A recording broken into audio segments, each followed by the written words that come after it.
Hi Aries, welcome to Higher Source Tarot for a tarot reading for mid-month August 2021 for all Aries, Sun, Moon, Rising, and Venus. Thank you to all of you for your continued support of the channel. I appreciate it all. It means a ton to me. I love this channel. I love reading tarot in this way, and we'll continue to do just that. And if you're new here, welcome to you. I post new readings every Friday, then again on Monday. So don't ever try to make a reading fit. You can just check back in a couple of days and watch a new reading, or even look around on Mondays if if you want a different style of reading. It's different every week on Monday. Or you could look at different parts of your chart too and get a more complete energetic profile. And if you like tarot and you like this channel, love to invite you to subscribe. I do get questions about personal readings. I'm not giving personal readings at this time just because I don't have the time to do it consistently. But if you're a subscriber and I change and get more time, I'll put up a notification so you'll be able to see that. All right, what advice do you have for Aries, Sun, Moon, Rising, and Venus? What does Aries need to know, please? Okay. All right, here we go. We'll begin here with the tarot, and then we'll have the angel answers cards here as well.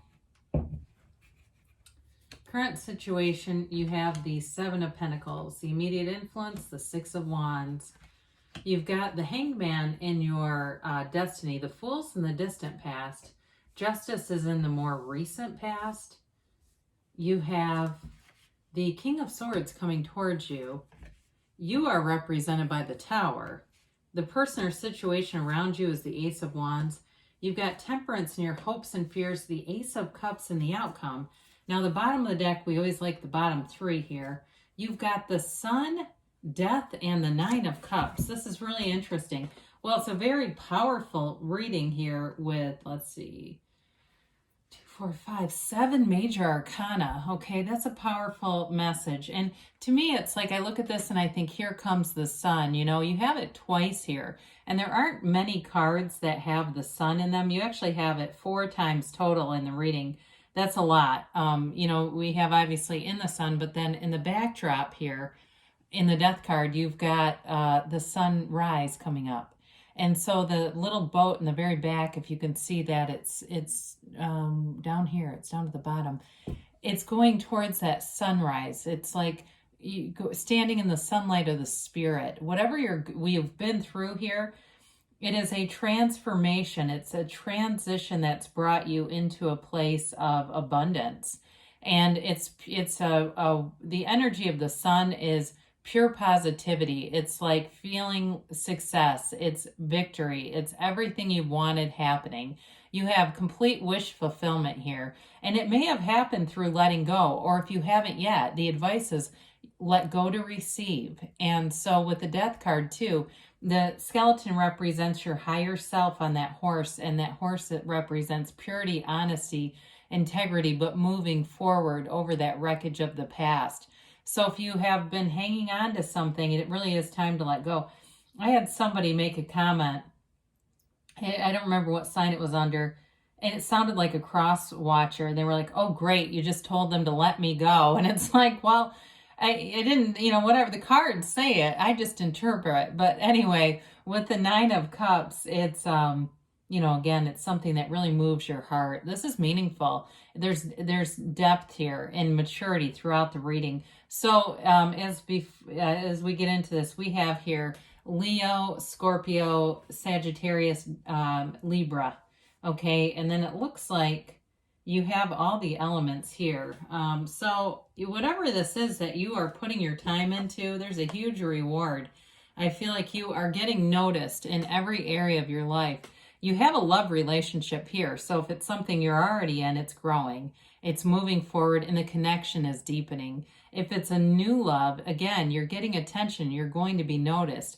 And if you're not putting yourself out there, it's time to start. If you say, well, I never meet anyone, well, you may have to change some things up and get yourself out there, because they're going to take notice and respond too. If somebody asks you a question and you think they're flirting, you know, you might want to stay with the conversation for a minute and find out. But with the Seven of Pentacles, it is an investment and a return on that investment. He sees the material manifestations cultivated in the garden of his mind. And so your thoughts are becoming things, and it leads again to this victory. Much like the sun has the banner of victory. In here, he wears the crown or the wreath of victory and has the wreath of victory hanging from the wand. So it's like actions that you're taking are getting results. Now, for some of you too, if there's been an evolution in your health or a weight loss journey, again, it's really feeling like you're at the finish line. But of course, we know it's a lifestyle change, right? It's not really ever quite done. It's really about those long-term changes. So with the Hanged Man here, in your destiny position, some of you, it may be an indication of your career path or life path as of the teacher, the counselor, even the poet or the writer. Some of you may have a real facility for writing, and that might not be your job, but if you're one that people are always saying you should write a book, you know, I wouldn't run from that. Don't, again, we tend to hide from our gifts. We get into a rut, but this is the kind of energy that allows you to be very open-minded in this life. It allows you to be open to new perspectives and opportunities. It also allows you a transparency. And that's one of your gifts. You know, with an Aries, you don't generally have to guess what they're thinking and feeling. What you see is what you get. And it's a very trustworthy sign as a result. I mean, I'm an Aries sun, and but the other Aries that I have in my life, I don't ever question them or think that they're not telling the truth about something. I'm not saying it couldn't happen. I'm just saying I don't have that experience with it. Again, though, with the Hanged Man, you are here to release resistance. You're here to expand on this journey. So it is a card of, to some extent, freedom. He has the same shape in his legs as the Dancer of the Tarot of the World, okay? So there's some similarities here. And it just indicates a sort of a relaxed state. It's going through life with ease. And so if you say, well, that's not really, I don't know that I feel that easy. It's about getting there. You know, it makes the journey a lot more fun. So in the distant past, you may have started something new, a new endeavor financially or with a career. This is the beginner's mind. It indicates a transition. But it's also a card, again, of having victory on your path. You have that multiple times here. And I feel like you're shaking some things up with the Tower being here when we get to that, but that represents you. That doesn't represent it necessarily happening to you. All right, this spot is the card of the querent, or the person who is asking. So with this, the Fool is a card of trust, enthusiasm, new beginnings. You go forward with no fear. This is completely releasing resistance. This is a state, too, where it's very easy to manifest because you're not obsessing. You're open-minded. And you may have found, too, for somebody here, if there was travel indicated or you experienced travel here, it may have felt like, you know, a liberation to some extent after being in the situation we've been in the year and a half that we've gone through. It's almost like the first time that you've ever gone anywhere, you know, and so it's like, what is this foreign land? But with this, it's again with this vigor and enthusiasm. There's nothing holding you back with the Fool. There's absolutely no fear here. It's a wonderful energy to create and explore and begin. So with the Justice card being here, Justice brings in a little more balance into situations. It's also seeing the absolute truth, whereas with the Fool doesn't look for pitfalls or anything that might be a problem. The Fool just moves forward regardless, whereas Justice is about righting wrongs if there's been something. But it's also, too, for some of you, it may indicate with the Fool being there, getting balanced. So you begin in a place of rushing in, and then the Justice card comes in and gives it a little bit more maturity and sort of the soundness. So especially if you got off to a hot start with a relationship or a job or something like that, this brings in that sort of even keel so that things go the distance. It can also be, too, that voice of reason. So especially if it was like a diet nutrition journey that you've been on, you may have had a person or a coach or found some kind of coaching online that was super helpful.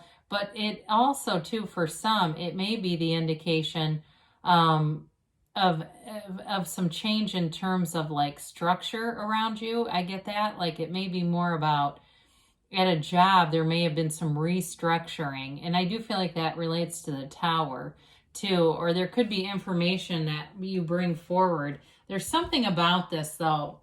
If there was something that was dishonest, I do feel like it got corrected because you have it here again too. Now, Justice and the King of Swords together, they can be a lawyer or an attorney unless that's who you've got that you are attracting here. That could be possible too. It's a very cerebral energy. It's using the more like the conscious mind, the reasoning mind to make decisions, but it's with clarity. And there's an interesting thing about that in the Major Arcana because many of the cards have to do with spirituality, but always in the cards, you were not supposed to allow that to override reasoning. I hope that makes sense. So it'd be like, if you felt compelled to tie your entire wage to some spiritual organization, the voice of reason would show up and say, hey, don't do that or you won't be able to pay your bills. So again, it's that kind of stuff where it brings in balance to some of the spiritual aspects that show up here. But either way, I do feel like this may have to do with somebody you're attracting, being serious about the relationship, wanting to make a commitment. And again, they may be something with the legal system or the law enforcement or some kind of an agency that brings in rules, authority, structure. That may be just what they do for a living. So with the tower representing you, it is a wake-up call, but I feel like you're bringing it to somebody else here. It feels very much work-related, or if you've been a whistleblower in something, like if there was something going on with where you were living, you're renting an apartment and there's a lot of mechanical stuff and you report it. It just feels almost like you making a report on somebody or something, and it really does shake things up, but it's always for the better. The tower does not come in. I mean, I always think of Miley Cyrus. I came in like a wrecking ball when it's in the querence position because it's like you coming in, but it's not to hurt anybody. Okay, I want to be really clear. This is not a revenge card. It's all about something that was very unstable and correcting it. And it's the corporate raider. So if it's at work, you may end up getting into a position of like a promotion or something. If you've been, speaking your mind and it seems like it's helping things and correcting things, that may end up actually elevating you in the end, even if it's created some extra work for you. Because sometimes when you get into that, it does feel like it may have created some temporary, if there were people that had to go, and we know there's a shortage of employees, at least in the United States, it makes it difficult, right, to keep things moving. Or even if you broke up with somebody, there's definitely a love relationship here, but with this Ace of Wands, this can be an apology. But either way, I do feel like whoever you're attracting, they're passionate about you. They're romantic. Their heart is full. They are full on attracted to Aries. There's no doubt about that. And it could be another fire sign. It could be a Sagittarius or a Leo here that you're attracting. But with this Ace of Wands, it's very positive, okay? It's like something you've always wanted. It's waving your magic wand. So it's definitely a match, especially if you were attracting somebody before who was like a very low energetic, they were in like a low energy field. It feels like they may have gotten tired easily. This person's not like that. This person has a lot of energy. Even if they are very cerebral, they have a balance about them, okay? So it's not just like they're, reading books constantly and then lights out by 8 o'clock at night. They can do other things here. So with the Temperance card, we talked earlier about being in flow, going with the flow. This is a card of not only healing and love and being easy about things, it's a card of being very much connected with source energy. So that meditation comes into play here. Doing spiritual practices, if it's yoga for you or something where you can get outside and be in the stillness of the universe, just meditating or finding an ambient sound in nature, and that would help too. But with this, it's like wear the world like a loose fitting garment. That may be part of why the Hanged Man's here too, because they're very easygoing energies. And so with this, as you're easy about things, things will come into your attraction, your point of attraction, more easily. So the Ace of Cups is in the outcome. You got the Ace of Wands and the Ace of Cups. Talk about passionate energy. When we start to see this together, it really is an energy of true love, of pure love. And it's also loving other areas of your life. If it's your physical body, your work, your social life, where you live, you've got it all right here. So you've definitely got a beautiful reading here, Aries. Let's see, though, about the angels, because you do have a love that grows. But again, I feel like it's whatever your point of attraction is, whatever that focus is that has you inspired, that is growing in your life. It's not ending anytime soon. I had somebody the other day that was talking about some business they started, and they were like, well, and they were going on and on, but the whole thing ended. It was like a one-time thing, and I thought, but we want those things that continue to grow, right? We want things that get bigger, not that it's a once and done kind of a deal. All right. So we have here, remain positive, I would say. I mean, you've got a very positive outlook here. Meditation brings answers. We did talk about that. Abundance. So that's very clear in the tarot too. There's an abundant energy field around you within the next few weeks, Aries. And you've got a yes, okay? And it's a hell yes, pure positivity, much like the sun. Good things are happening for you, Aries. I love you, and I'll be back again soon.